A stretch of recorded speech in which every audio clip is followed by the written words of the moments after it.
અને બહુ સીધી વાત છે, જે દીકરો માતા પિતાની આજ્ઞા માને એ દીકરો માતા પિતાને વધારે વાલો લાગે. પછી ઘણી વાર 4-4, 5-5 ભાઈઓ હોય ને, એ પછી એકાદા બે હરખ ધોખો કરતા હોય, બા બાપુજી એનું બહુ રાખે, બા બાપુજી એનું બહુ રાખે, પણ રાખે જ ને, એ કે એમ કરે છે ને, તમે બધા કોઈ દી હામું નથી જોતા.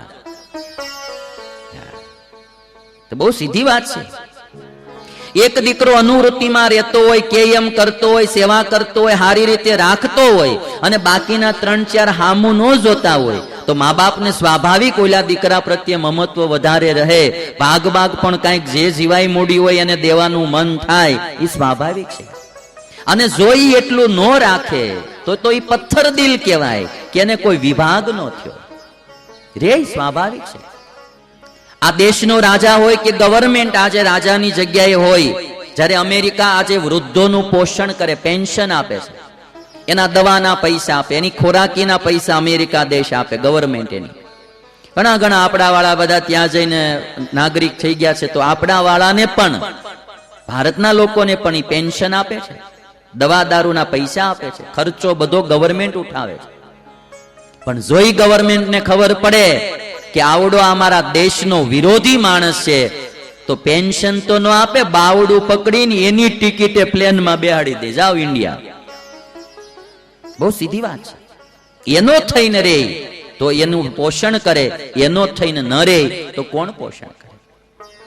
ભગવાન હોય, રાજા હોય, ગુરુ હોય કે મા બાપ હોય, એમાં આ વિભાગ તો રેવાનો ને રેવાનો. આને વિષમતા ન કહેવાય, આ કરેલા કર્મના ફળ કહેવાય. એવી સમતા ક્યાંય ન. શ્રીજી મહારાજે તો વચનામૃતમાં બહુ સ્પષ્ટ કહી દીધું કે સાધુએ સમદ્રષ્ટિ રાખવી. એ વાત મહારાજ કે ખોટી છે? આજ દિવસ સુધીમાં જે ભગવાનના ભક્ત કે સંત થયા, એને ભગવાન અને ભગવાનના સંત ભક્તનો જ પક્ષ રાખ્યો.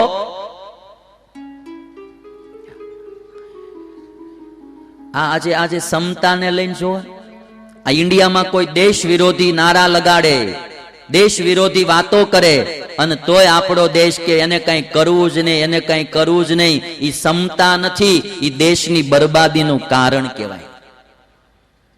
વિભાગ તો રહેવો જોઈએ ને. એક દેશ ભક્ત છે અને એક દેશ દ્રોહી છે, એમાં જો વ્યત્યાસ ન થાય, પછી કોઈ એમ કે ગવર્મેન્ટે સમદ્રષ્ટિ રાખવી જોઈએ, એ ખોટી ચીજ છે. એવી સમદ્રષ્ટિઓ નુકસાન કરે. હા, અમુક પ્રકારની સમદ્રષ્ટિ હોવી જોઈએ, પણ અમુક પ્રકારમાં તો વિષમતા આવે જ તે ભાઈ, નહીતર તો પછી વ્યત્યાસ ક્યાં રહે? કોઈ માણસે 5 કરોડનું દાન દીધું હોય, કોઈએ 500 નું દાન દીધું હોય, તો હવે તમે એમ કહો સમદ્રષ્ટિથી બેયનું હરખું સન્માન કરો, તો 500 વાળો રાજી થાય એની કઈ આપણે ના ન કહી, પણ ઓલો 5 કરોડ વાળો દુખી નહીં થાય કે ભાઈ અમે 5 કરોડ દીધા ને એને 500 દીધા, બે હરખું? બહુ વિચારણીય પોઈન્ટ છે આ. એટલે માણસે વિચાર કરો. એક દીકરો સેવા કરતો હોય, એક ન કરતો હોય, તો સ્વાભાવિક મા બાપને એના પ્રત્યે ભાવ થાય. યયાતિને 5 દીકરા હતા.